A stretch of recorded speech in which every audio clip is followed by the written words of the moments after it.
Guys, I got some good news for you. I'm ready to fall in love. I'm ready to fall. I'm ready to do it. And I better do it soon because I'm on the wrong side of 40. Like if my love life was a book, it would be Choose Your Own Adventure, but wrap it up soon. Trying to come correct on my life. Trying to stop being such a man boy. I date people that are too young for me. That's the problem. I date women in their 20s, and that never works out. Mostly because our energy levels are different. Women in their 20s want to stay out late and go see bands, and I just want to eat. Like, I could find food anywhere. This is a true story. A 27-year-old girl took me to a Deadmau5 concert on a date, and I somehow found a table, a chair, and pizza. Like Julie and I am trying the online dating thing, and it's weird for me because, I don't know, man, like it used to be, like I'm old enough to remember like when you canceled a date, you had to call someone, and now people just sort of like text you at the last second, like the day of, and they'll come up with some weird creative excuse. Like there was this one girl last Friday who texted me, "Sorry Scott, cannot go hiking with you, have to build a house for Habitat for Humanity." And I texted, "I love volunteering, I'll come with." And she texted back, "Sorry, think I'm going to build this one by myself."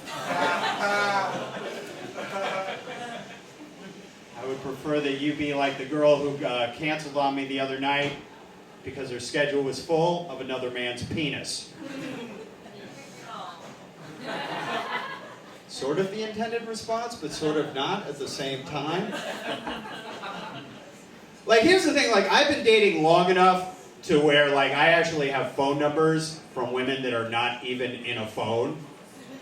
I was moving a couple weeks ago, and I found a drawer full of phone numbers written on napkins, written on matchbooks. Like, I had a number that was so old, didn't even have a prefix or an area code.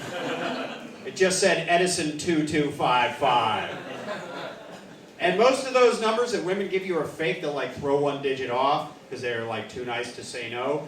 But sometimes when I'm hard up, I'll call some of those fake numbers because sometimes I get nostalgic for the sound of a Mexican man who doesn't know who the fuck I am. Does anyone really get turned on by porn anymore? I don't get turned on by porn. Like, I watch porn at this point in my life, and I'm like, would you just clean your room? Like, that's what I jerk off to, is just a clean living room. That's the porn I want to make. I want to make like a daddy, like, fetish porn, where I'm the daddy and I come in and I'm like, clean your room! And then for half an hour you just watch a fully clothed woman just vacuum.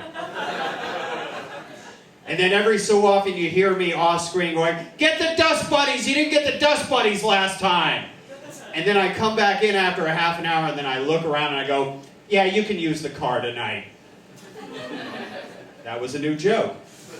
I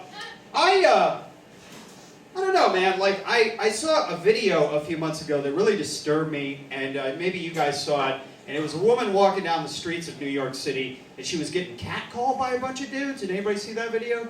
Like, it kind of, right? It was very disturbing, right? And the first thing that I thought of, because I'm a dumb white guy, is, could I do that? And I realized that I couldn't. I'd feel too guilty. Like, I will say this, true story, the closest that I've ever come to catcalling someone was I was down on Venice Beach this summer, going to the beach, and I got caught staring at a girl in a bikini's butt. And I felt so guilty that I gave her my HBO Go password. Here's the thing, I don't have an HBO Go password. So down on Venice Beach, there's some rando girl in a bikini watching Game of Thrones on my parents' dime.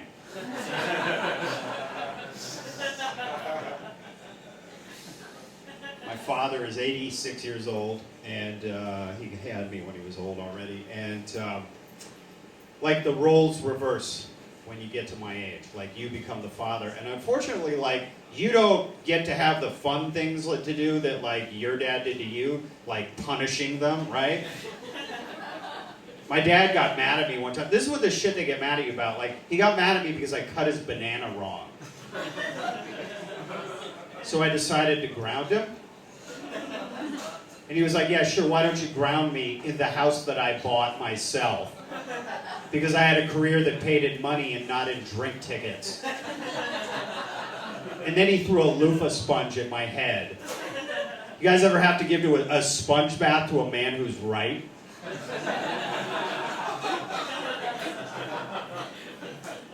My mother, I bought her an iPhone for her birthday. She's 78 years old, and she FaceTimed me for the first time yesterday, wearing no makeup, wearing hair curlers, and a robe.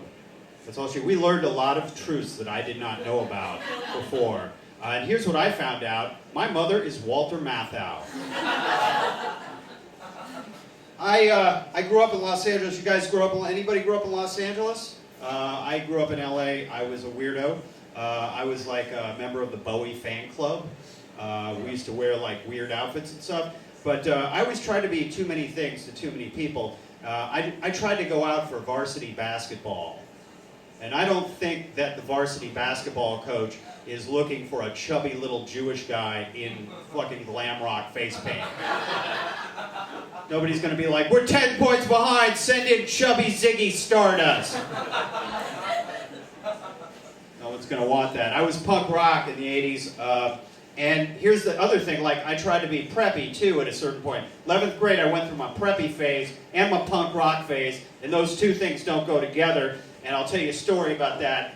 One day, I was so preppy, I used to work at a preppy clothing store, and my best friend calls me up and he's like, hey man, there's a Black Flag Dead Kennedy show, you gotta come down, it's an all ages show, and here's the problem that day, we had themed dress up day, and our theme that day was Southern Gentlemen, so I show up to a Black Flag Dead Kennedy show in a pink striped seersucker suit with a yellow bow tie. Could not have looked more punk rock if I had a mint julep in one hand and my cock in the other. I did get called all kinds of awesome names. Pecan Daddy, Little Matlock, Truman Capote Jr., and my personal all-time favorite, Ice Cream Faggot. Followed by a punch to the head by a guy with a mohawk and a Circle Jerks t-shirt. Do you guys want to know what's more punk rock than bleeding all over your seersucker suit? Crying at the punk rock show. Guys want to know what's more punk rock than crying at the punk rock show? Calling your dad to pick you up at the punk rock show.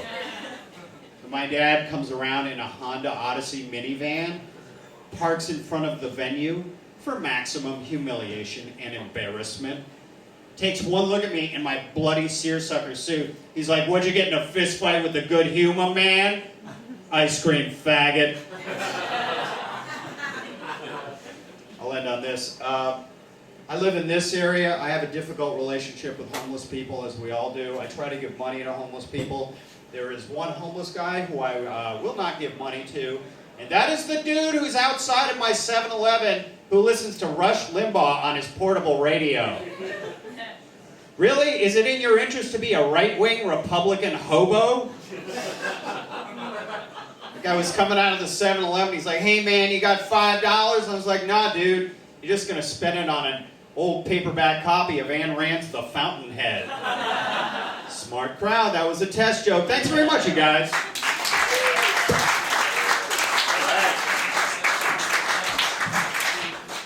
Ice cream bucket, ice cream bucket, ice cream bucket! Give it up for Scott Moxabaum.